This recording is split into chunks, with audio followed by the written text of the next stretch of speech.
வணக்கம் எங்கள் மக்களே, நான் உங்கள் லண்டன் தமிழ் மகன். மீண்டும் ஒரு காணொலியில சந்திப்போம். இந்த காணொலியில என்ன விடயம் என்று சொன்னா, பேங்க் ஆஃப் இங்கிலாண்டால ஒரு ஃபர்ஸ்ட் டைம் பையருக்கு ஒரு மகிழ்ச்சியான ஒரு செய்தி வெளியிடப்பட்டிருக்கு. அந்த விடயத்தை பார்ப்போம். காணொலிகளை போறதுக்கு முதல்ல ஒரு லண்டன் தமிழ் மகன் என்கின்ற இந்த யூடியூப் சேனலை நீங்க சப்ஸ்கிரைப் பண்ணிருந்தீங்கன்னா ஒரு சப்ஸ்கிரைப் பண்ணுங்க. அதே நேரத்தில் இந்த காணொலி உங்களுக்கு பிடிச்சிருந்தா, பிரியோசனமா இருந்தா லைக் பண்ணி உங்களுடைய நண்பர்கள் உறவினர்களுக்கும் அனுப்பி வையுங்கள். நிறைய பேர் வீடியோ பார்க்குறீங்க, ஆனால் சப்ஸ்கிரைப் பண்ணுறீங்கல்ல, லைக் பண்ணுறீங்கல்ல. நீங்கள் லைக் பண்ண தான் இதை கொண்டு போய் மெட்டாக்களுக்கும் யூடியூப் கொண்டு போய் சேர்க்கும். அது உங்களுக்கு தெரிஞ்ச விஷயம். நேற்றைய தினம் பேங்க் ஆஃப் இங்கிலாந்து ஒரு மகிழ்ச்சியான செய்தியை ஃபர்ஸ்ட் டைம் பையருக்கு சொல்லியிருக்கண்டே சொல்லலாம். என்ன விடயம் என்று சொன்னா, இதுவரை காலமும் பேங்க் ஆஃப் இங்கிலாந்து ஒரு கட்டுப்பாடை வச்சிருந்தது இந்த லெண்டர்ஸ் மீது. லெண்டர்ஸ் என்று சொன்னா பேங்க் மற்றது பில்டிங் சொசைட்டியும் பெறும்.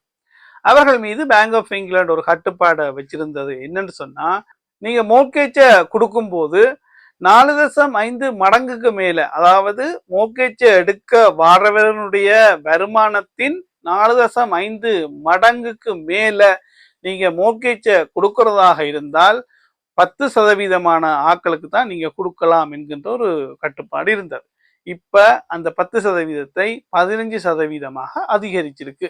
இப்ப ஒரு உதாரணத்துக்கு ஒரு ஆள் 20,000 பவுண்டுகளை வருஷத்துக்கு உழைக்கிறாருன்னு சொன்னா அந்த வருமானத்தின் 4.5 மடங்குகளைத்தான் அவரால் மோர்கேஜாக எடுக்க முடியும். அப்படி பார்த்தோம்னு சொன்னா 90,000 பவுண்டுகள்லாம் அந்த நபருக்கு மோர்கேஜாக கிடைக்கும். இப்படித்தான் பொதுவில் இருக்கு.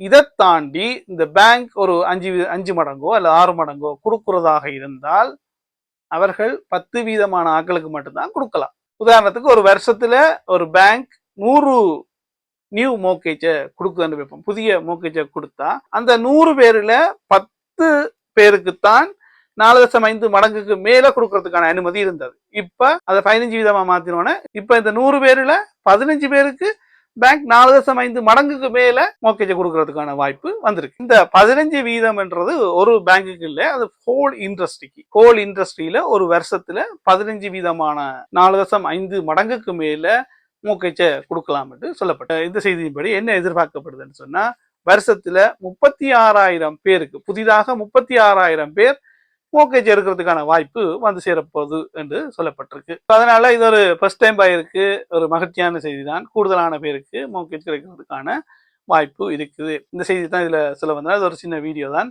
இந்த வேலையொலியில மோர்கேஜ் மற்றது ப்ராப்பர்ட்டி தொடர்பான செய்திகள், புதிய அப்டேட்டுகள், புதிய வருகின்ற மாற்றங்கள், சட்ட மாற்றங்கள், மோர்கேஜ் தொடர்பான விஷயங்கள், இன்ஃபர்மேஷன்ஸ் எல்லாமே நான் போடுவேன். மறக்காம சப்ஸ்கிரைப் பண்ணி புகழ் என்கின்ற நோட்டிபிகேஷன் பெல்லையும் அமர்த்தி விடுங்க. அப்பதான் நான் போடுகின்ற காணொலிகளை நீங்கள் பார்க்கக்கூடிய இருக்கும். மீண்டும் ஒரு காணொலியில சந்திக்கின்றேன். நன்றி, வணக்கம். உங்கள் லண்டன் தமிழ் மகன்.